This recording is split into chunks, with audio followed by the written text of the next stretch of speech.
श्रीराम जय जय राम.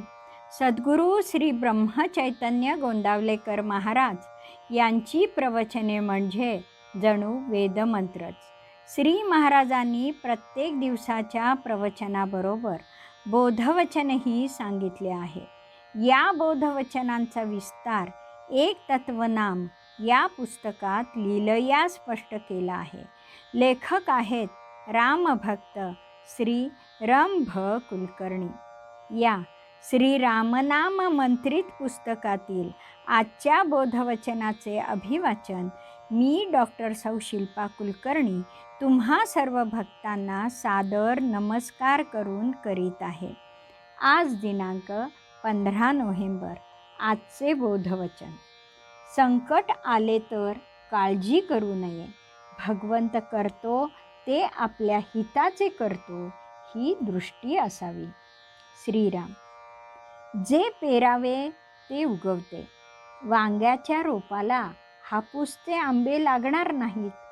आपल्या जीवनात येणारा काही काळ अतीव सुखाचा तर काही काळ दुस्तर संकटांचा असतो.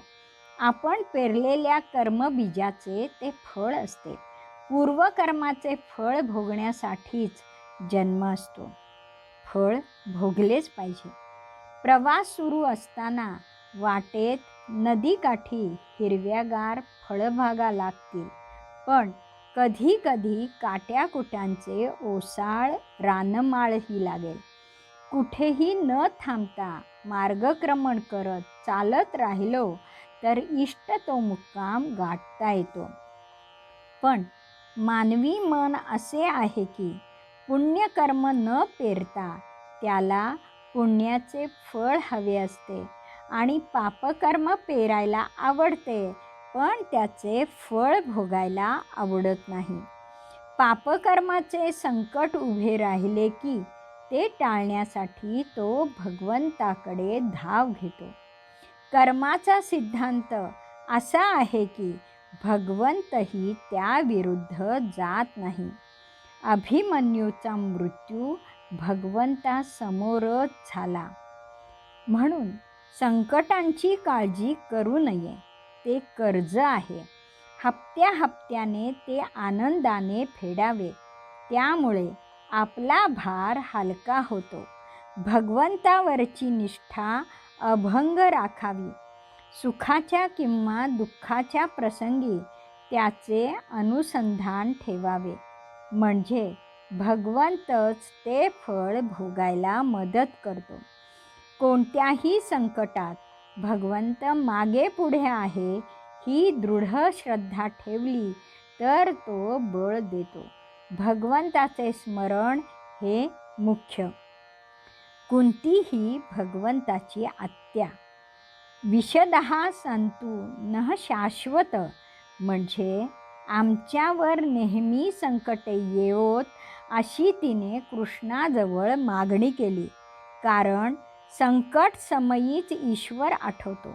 म्हणजे कुंतीने भगवंताचे सतत स्मरण संकट रूपाने मागून घेतले. माझ्या संसाराचा सत्यानाश हो असे नरसिंह मेहताचे भगवंताजवळ मागणे होते. मीराबाई पण संकटांना हसत सामोरी गेली. तिची श्रद्धा होती की संकटाच्या काळ्या पडद्याआड तिचा घनश्याम तिच्या भेटीसाठी उत्सुक आहे. संकटाची भीती दाखवून तो तिची परीक्षा घेत आहे. कोणत्याही संताने संकटाची काळजी केली नाही. तुकोबाराय म्हणतात, बरा देवा कुणबी केलो, नाही तरी दंभे असतो मेलो. विद्या असती काही तरी पडतो अपायी. गर्व होता ताठा जातो यमपंथे वाटा. तुका म्हणे थोरपणे नरक होती अभिमाने. म्हणजे श्रेष्ठ जात नाही, विद्या नाही, कोणताही थोरपणा नाही, हे चांगले झाले. नाहीतर अभिमानाने नरकात गेलो असतो. आणखी एक अभंग असा, बरे झाले देवा निघाले दिवाळे, बरी या दुष्काळे पीडा केली. अनुतापे तुझे राहिले चिंतन, झाला हा वमन संवत्सार. बरे झाले देवा बाईल कर्कशा, बरी हे दुर्दशा जनामध्ये. बरे झाले जगी पावलो अपमान, बरे गेले धन ढोरे गुरे. म्हणजे सर्व दृष्टीने संकटांनी वेढलो गेलो हे बरे झाले, कारण देवाचे स्मरण राहिले. आणि एके ठिकाणी म्हणतात, बाईल मेली मुक्त झाली, देवे माया सोडविली. विठो तुझे माझे राज्य, नाही दुसऱ्याचे काज. पोर मेले बरे झाले, देवे माया विरहित केले. संतांची संकटाकडे पाहण्याची ही दृष्टी असते. संकटांनी प्रपंचाची आसक्ती तुटते आणि भगवंताची प्रीती भक्ती निर्माण होते. समर्थ म्हणतात, सदा सर्वदा देव सन्निध आहे, कृपाळूपणे अल्पधारिष्ठ पाहे. सुखानंद आनंद कैवल्यदानी, नुपेक्षी कदा रामदासाभिमानी.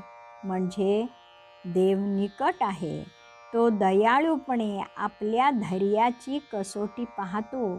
तो मोक्षदाता आहे, दासाची उपेक्षा करीत नाही.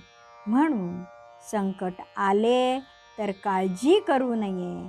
भगवंत करतो ते आपल्या हिताचे करतो, ही दृष्टी असावी. श्रीराम समर्थ. जानकी जीवन स्मरण. जय जय राम.